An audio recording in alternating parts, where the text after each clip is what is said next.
Bueno, este tema es muy importante, para mí creo que es uno de los temas más importantes de la escritura para poder aclarar. Héctor dijo algo importantísimo, él habló sobre de que cuando la vida de un sadik termina, ¿sí? Cuando su vida es terminada, pero sus enseñanzas perpetúan, siguen, se recuerdan cada vez, como a Moshe y los profetas, como Rabenu y Yeshua también, cuando sus enseñanzas son elevadas, son puestas entre sus discípulos, entre sus talmidim, cada día resucitan a través de esas palabras que ellos marcaron y a través de su enseñanza, porque fueron justos delante de Hashem. Entonces su memoria perpetúa, así que es un punto también importante. Daniel, te dejo con la ponencia en este momento y te escuchamos. A ver, em, bueno, vamos a continuar, aportar un poquito, porque estos tremendos profesores ya me dejaron nada en el hueso de la carne, ¿eh? Ya llegué al hueso. Pero bueno, Baruch Hashem. Eh, Hay que entender algo. Yo, al menos en nuestra posición, en el judaísmo creyente en Yeshua como Mashiach, definitivamente creemos en el origen divino de la escritura. ¿Qué quiero decir con esto? La escritura viene a ser como una cebolla, por ejemplo, tiene muchas capas, ¿ok? Y hay muchos temas que nos vinieron de allá atrás, por hablar del mundo, de donde pertenece Hashem, que se plasmaron en el escrito, otras se agregaron por tradición, midrashim, muchas cosas.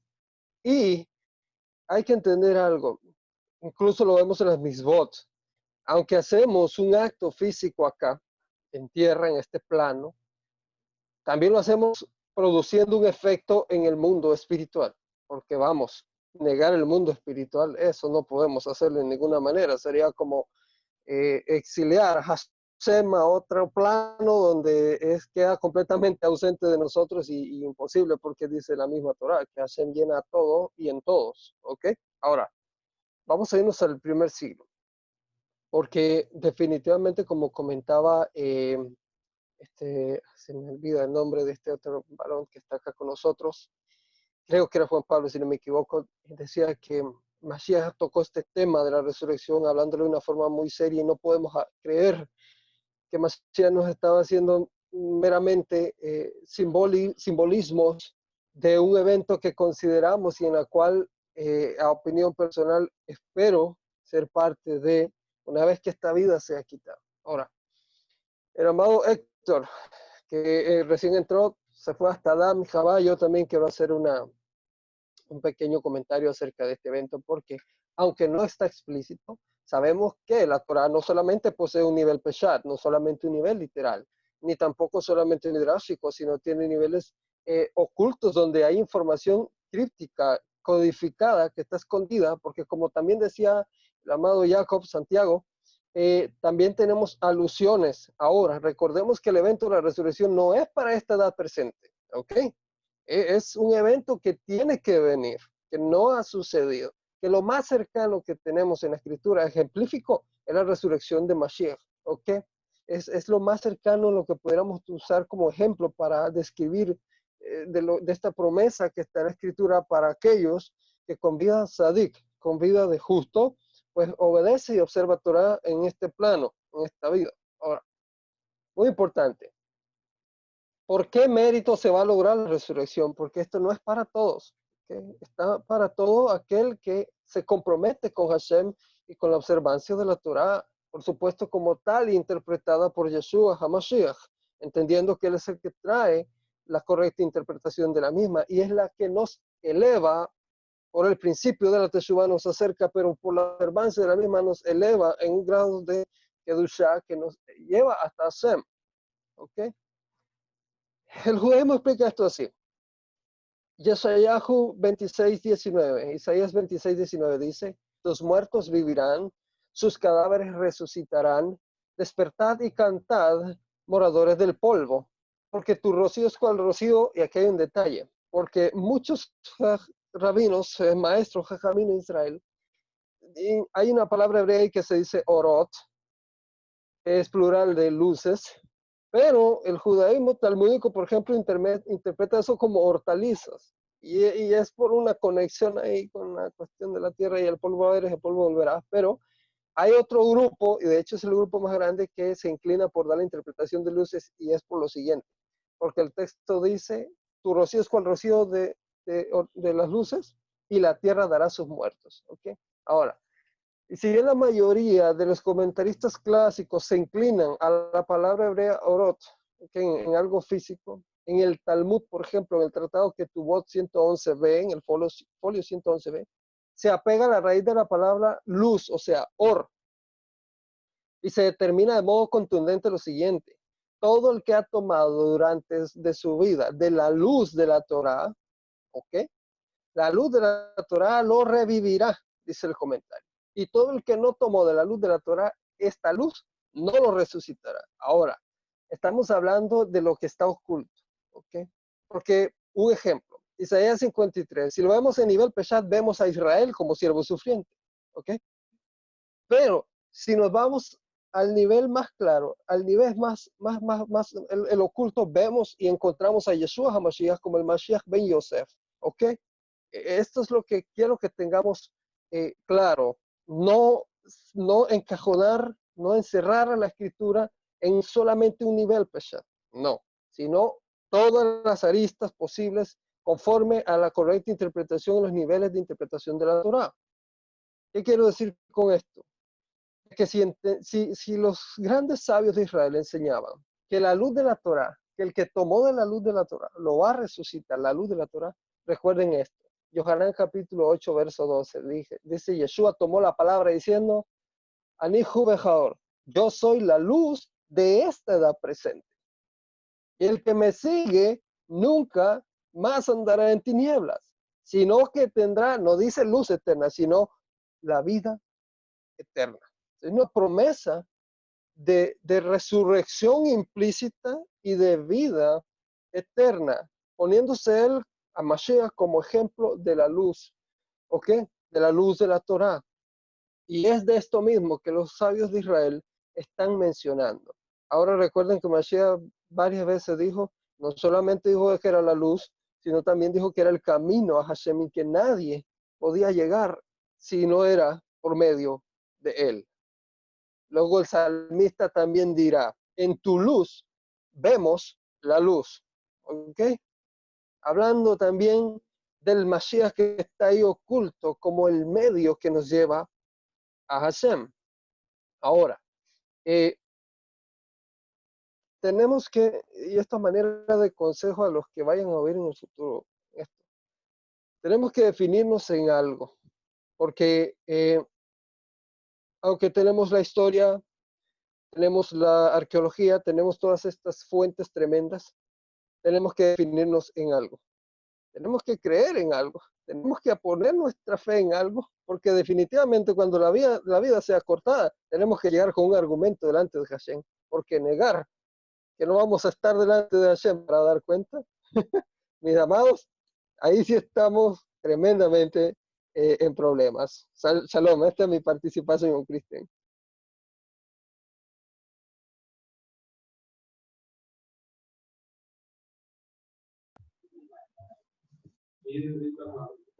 Ahí está, si no me activo el audio.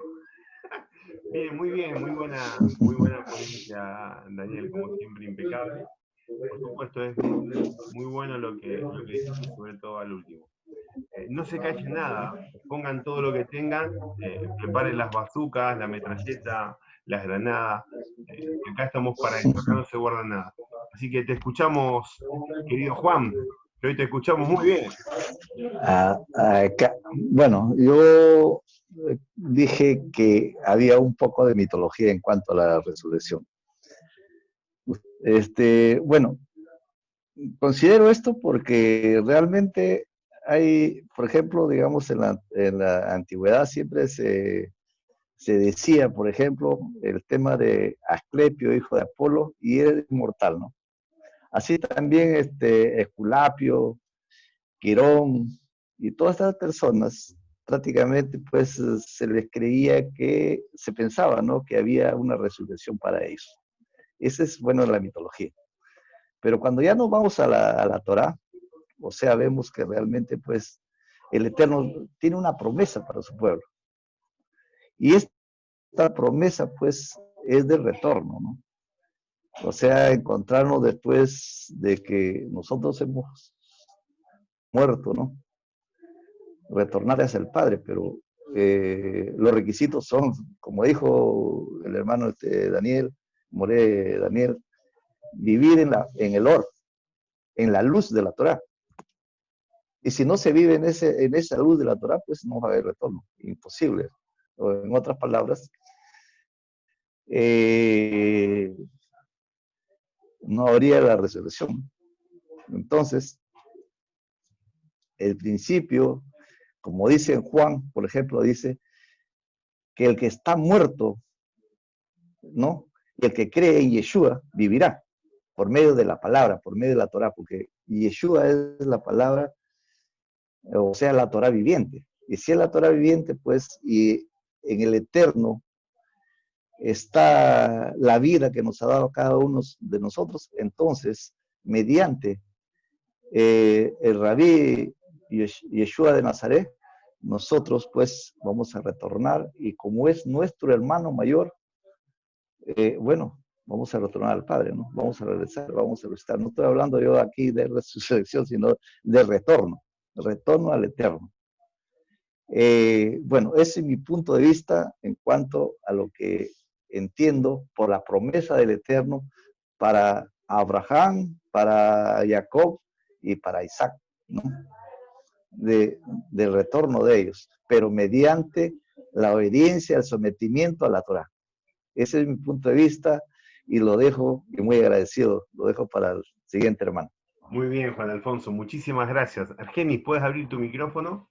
Es muy bueno escuchar todas las posiciones, no se cae nada. Vamos, que okay. Esto va de primeramente, mejor. ¿Se me escucha bien? ¿Se me escucha bien? Excelente. Dale nomás, firme como grito eso era. Ok, yo quiero aportar ciertas cosas que he traído a cotación también con respecto, por ejemplo, a la muerte de Lázaro, ¿verdad? Entendiendo de que Mashiach le dijo, yo soy la resurrección y la vida. Por mí va a resurgir y por la Torá, la interpretación correcta de la Torá, va a seguir viviendo, va a tener vida como tal. Podemos verla, como decía el maestro anteriormente, podemos verla desde dos puntos de vista. Podemos ver, obviamente, como está escrito en el Evangelio de Juan, ¿verdad? Que nos dice, nos narra con respecto a la resurrección de Lázaro, física, pero que también tenemos que ver desde el punto de vista del cumplimiento de la Torá, porque nos desarrollamos en un aspecto, en un contexto netamente judío, no nos estamos viendo desde otro contexto, sino que la mentalidad, a pesar de que había diversidad de interpretaciones y de pensamiento, todo era en función a la Torá, y todo mensaje iba implícito, el mensaje de la vida y el cumplimiento de la misma, como tal. Cuando él también dice, yo soy el camino, la verdad y la vida, habla también de los tres lugares del templo, ¿verdad? Los atrios, lugar santo y lugar santísimo, donde está también, se ofrecían los sacrificios. Y entonces, donde está la vida, donde nadie podía entrar a la presencia de Hashem, ningún Kohen, y si me equivoco, están los maestros que me puedan corregir, por favor, pero que si alguien entraba en estado de turbado, de impureza, sabía que iba a morir. Entonces, ¿qué es lo que tenemos que guardarnos nosotros? Dice la Escritura que nosotros tenemos que guardar nuestro corazón porque de él emana todas las cosas, lo bueno y lo malo, ¿me entiendes? Entonces, si vemos ese punto de vista también de todo lo que, cuando dice Mashiach, que no hace daño lo que entra por la boca del hombre, sino lo que sale, y lo que sale es la abundancia del corazón. Entonces, si nosotros tenemos Torah, hablaremos Torah. Si no tenemos Torah, no vamos a hablar de ella. Y si hablamos Torah, hablamos de vida eterna. Porque el cumplimiento de Torah es tener vida eterna, el propósito como tal. Viendo desde el punto de vista también que tocaron el tema de la reencarnación, maestro también lo tocó allí, ciertas teorías, tanto en la Cábala, que he leído un poco también, habla también con respecto a la rotación de las almas. Entonces, esos son puntos también que son bastante, no complejos, sino que bastante profundos, que es otro tema también que se puede tratar en otra conferencia, ¿no? Pero que para el caso tocaron el tema de la reencarnación. Y es un punto que también es válido porque el judaísmo lo maneja como tal. Mi pregunta sería ahora, la dejo al aire. ¿Cuál sería el propósito de nosotros de creer o pretender, o de las personas, de creer o pretender volver a tener vida en este plano cuando nosotros cumplimos nuestro propósito o el tiempo acá? Volver a resucitar en la carne, para mi concepto, no tendría ningún sentido, o de mi manera de pensar. ¿Por qué? Porque está escrito que el hombre nace y muere una sola vez, ¿no? Con respecto a eso. También como dijo el More Daniel, que la resurrección no va a ser en este momento, dado el caso. ¿Por qué? Porque tenemos que ser llamados a juicio y tendremos que ser levantados de la sepultura para poder dar cuentas a Hashem como tal. Pero que el propósito de lo que conocemos Torah es vivir como tal, bajo la interpretación correcta que nos dio el Mashiach, bajo la justificación que él nos dio, tanto para los que somos injertados en el olivo natural, como propiamente los judíos. Y esa es mi participación. Muchas gracias. Shalom. Shalom, muchas gracias, Elis. Muy bien, está bueno que presentó. Hay algunas preguntas que han hecho en el chat, entonces, que le había hecho Jacob. Que se prepare José, porque ahora le toca a Yosef. Jacob preguntó y dijo, ¿la resurrección se efectuó? La que hablaba Rab Shaul, ¿o se efectuará? ¿Es un evento que pasó o es futuro? Algo de eso habló Daniel Arayá y algo de eso explicó en su posición. Así que bueno, vamos a escuchar la postura de nuestro estimado Yosef. Muy buenas noches, mis hermanos, nuevamente. Sí, básicamente en el audio anterior quería hablar un poco, un pre de la resurrección. Y de paso nos va a ayudar un poquito a que nos situemos qué podría haber pasado con la resurrección. Antes de hablar necesitamos sentar bases.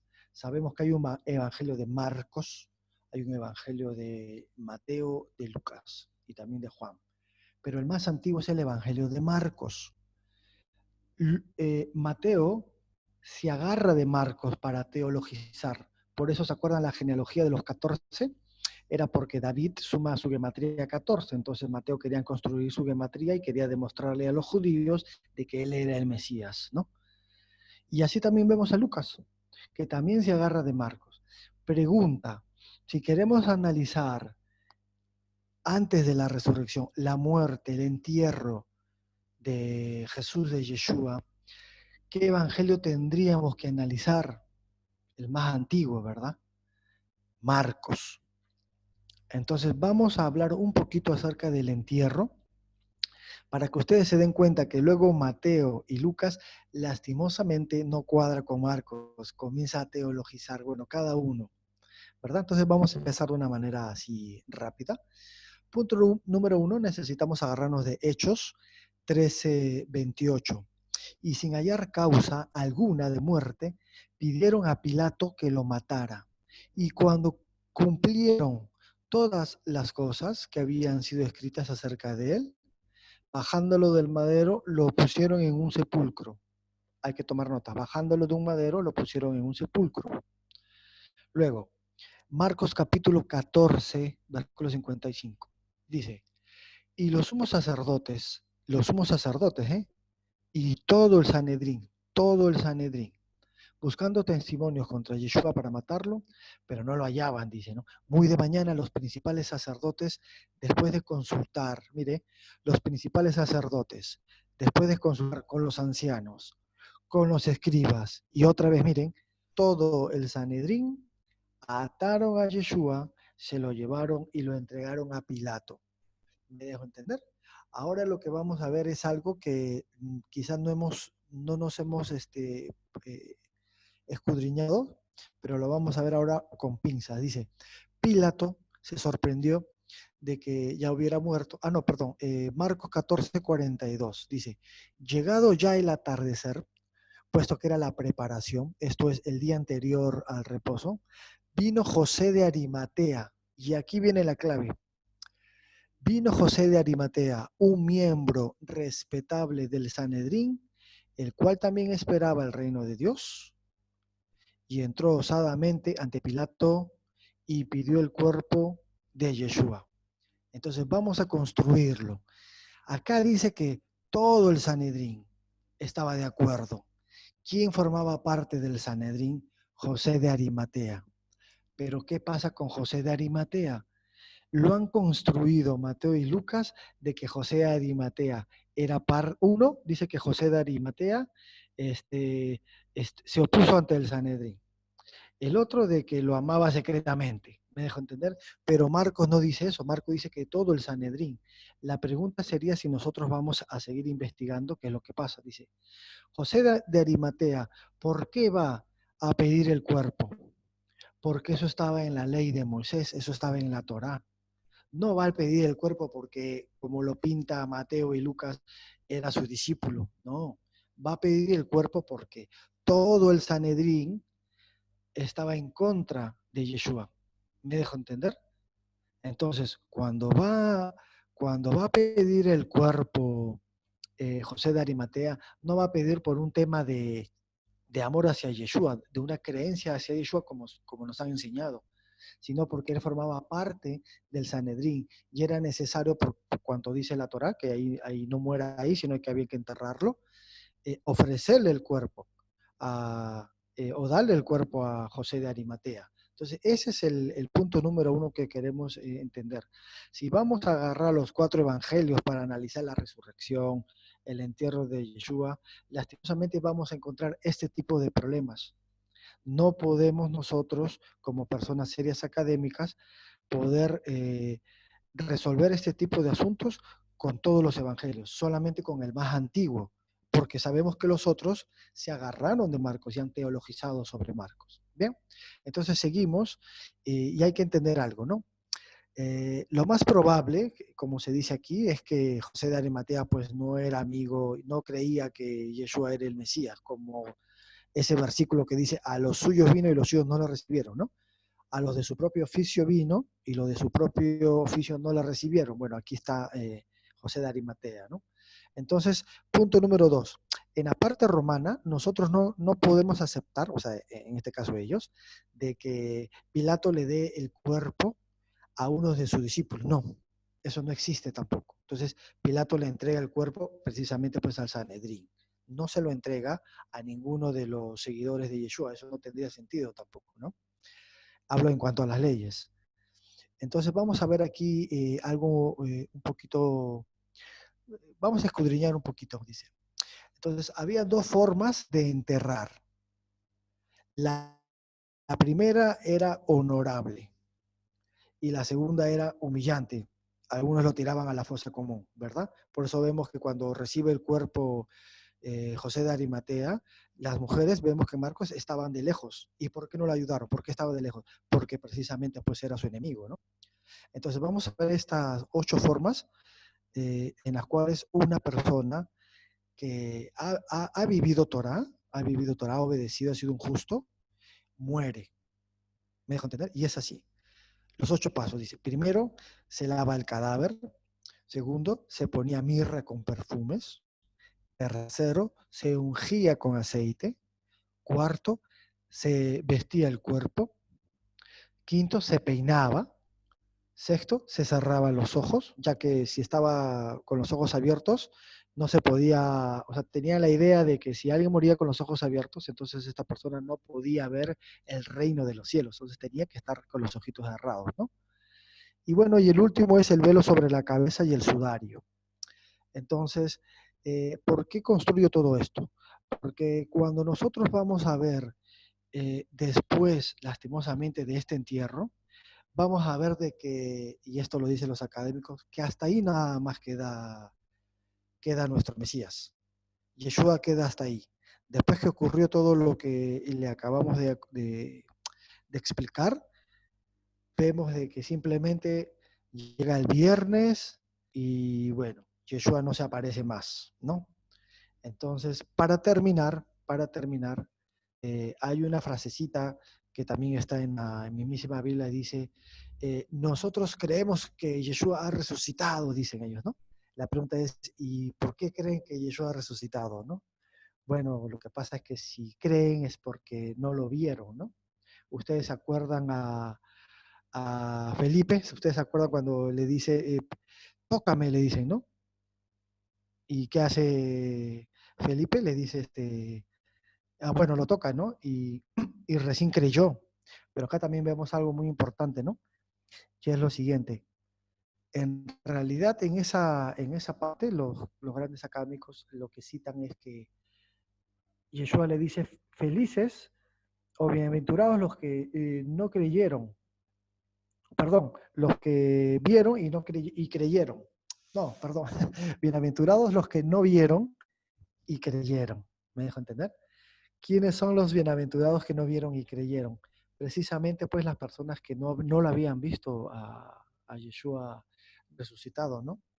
También uno de los comentaristas dice en esta parte, dice que los apóstoles lo vieron a Jesús y aquí hay una frasecita en latín, dice oculata fide, dice, ¿no? Oculata fide en latín significa verlos con los ojos de la fe. ¿Me dejo entender? ¿Qué quiero decir con esto? Y aquí ya termino. Es que cuando nosotros vemos que Yeshua se les aparece a sus discípulos, eh, ¿por qué no se le apareció pues a Herodes? ¿Por qué no se le apareció a Pilato? Precisamente porque se le aparece a los que creen en Él, a los que tuvieron fe en Él, ¿no? Entonces esto lo que estoy diciendo es que el tema de la construcción de la resurrección de Yeshua ha sido eso, mis hermanos, ¿no? Una construcción teológica y por más que uno quiera desmentirlo, pues son los que los estudios académicos están arrojando, ¿no? Eso, mis hermanos, básicamente. Muchas gracias. Gracias, Joseph. Me hiciste acordar a Antonio Piñero. Muy bien, Joseph. Me gustaría escuchar ahora, viene Jacob. Por favor, atento al video, atento a todo. Estamos en grabación en vivo y en directo para toda Latinoamérica desde esta señal de Zoom. Jacob, bueno, Jacob se durmió. Si Jacob se durmió, estará de camino. Sigue nuestro hermano Héctor. Héctor, tienes 5 minutos. Héctor González. Ok, shalom, shalom, Javerim.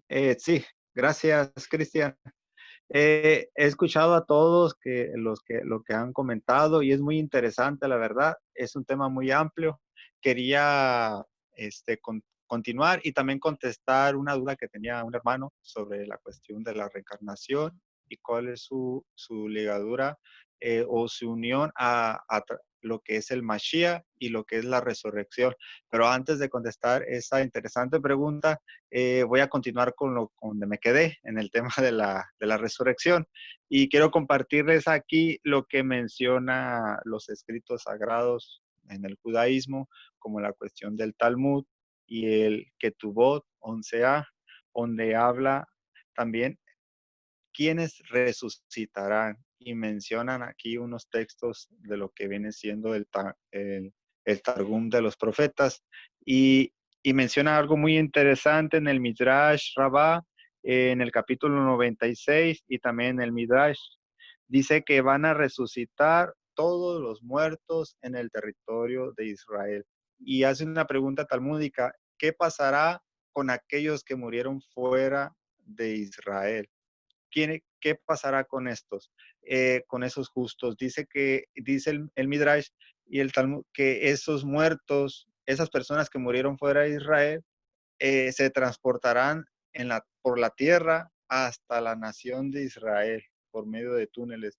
Y eso da referencia a Isayahu, que dice que la tierra entera temblará como un ebrio, como un borracho, dando referencia también a lo que se conoce en el cristianismo como Nuevo Testamento, pero para nosotros viene siendo como escritos históricos de la vida de Mashiach, lo que el mesianismo conoce como Brit Hadashah, traducido como pacto renovado. Y ahí en esos escritos históricos que dan referencia a Mashiach, Yeshua, dice que en la venida del Mashiach, cuando Mashiach nuevamente se manifieste como Ben David y ya no como Ben Yosef, dice que la tierra temblará, las naciones enteras temblarán y caerán, dando también referencia al escrito talmúdico que los muertos, los justos que murieron fuera de Israel, se transportarán abajo de la tierra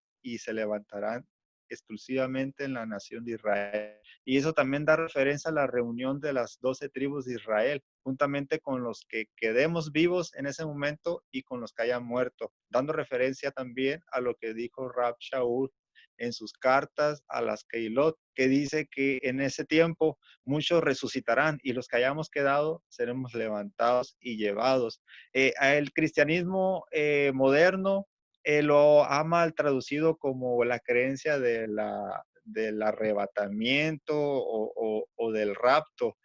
No hay una base escritural en cuanto a eso, pero sí hay un evento sobrenatural como le pasaba a un seguidor de Yeshua que se llamaba Felipe, que él anunciaba la besorá, la palabra del Eterno, y llegaba un torbellino y lo levantaba y lo trasladaba a otro lugar para seguir anunciando la besorá.